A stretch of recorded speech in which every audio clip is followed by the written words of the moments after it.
Well, hello there and good day. Thank you for joining me. I am Frost PDP, and today we're talking about Crusader Kings 2, and in particular, how to handle succession.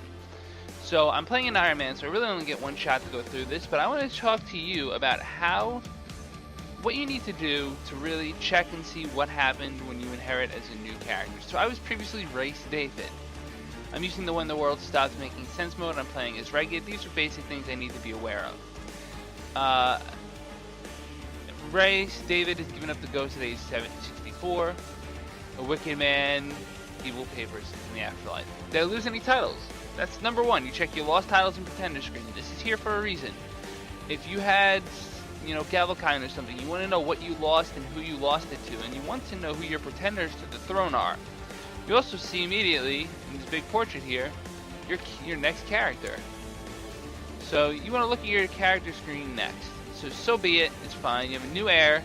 This is important too. This is a little pop that tells you new heirs, but you can see that here, and we're going to talk about your heir in a little bit. So we lose the Spy Master.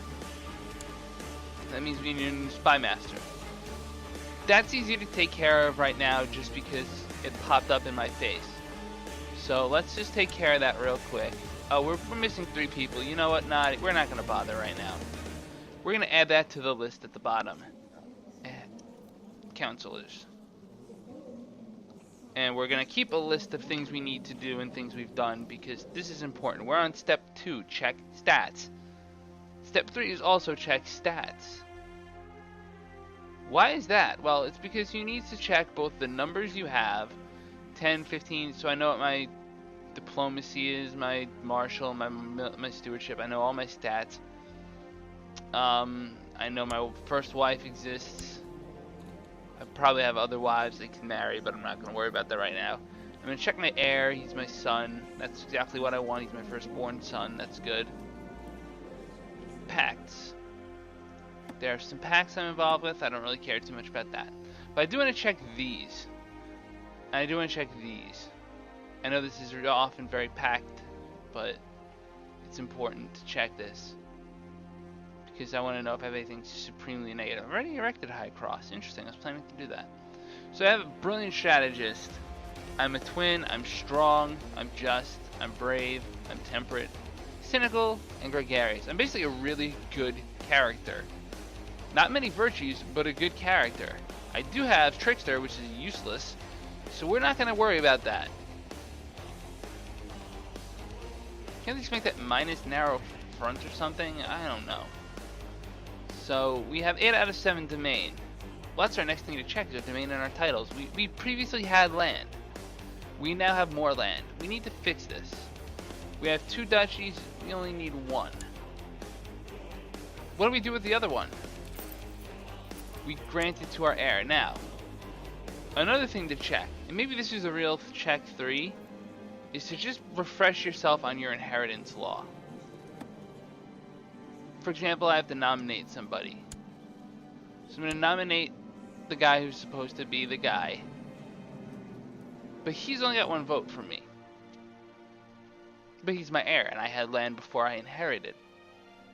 So I'm going to grant this guy the duchy I used to have. If I used to have... First I'm going to grant him some land within that duchy. So if I used to own Deva, I'm going to grant him Deva, including lower titles. So I don't want to keep any of these. Now he's a count.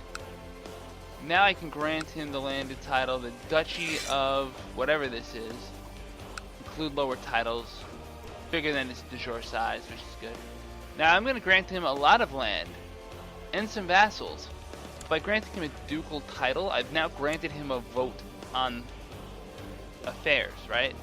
He's not the best character, but I've granted him a vote on keeping himself in charge. This is how you basically emulate primogeniture with an elective system. Because now my heir's got 2 votes in his pocket. And other vassals might like him and vote for him anyway. So I'm running an elective. I know what I'm dealing with. I've now given my old land to my heir.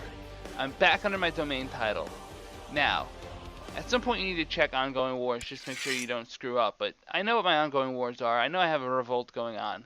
So I know my very next thing before I even fall asleep is just to raise some levy Make sure I'm forbidden from leading troops because that's stupid. And raise just all the levy I can.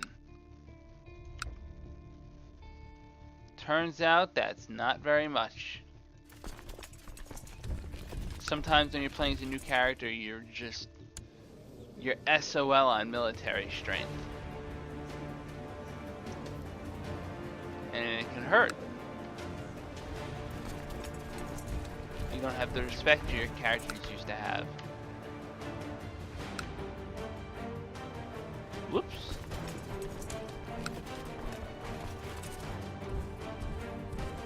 I have the troops to beat him. It's just gonna take me a while, and like I have my whole southern half of the nation, by the way, so I'm not that screwed.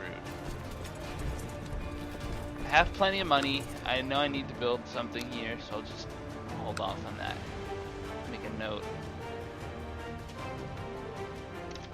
Check my kids. I already checked. I have a number of children. I have an heir, I have a spare, I have a trair, and that's fine with me. I have wrong type of holding in domain. I really wish it told me what penalty this was.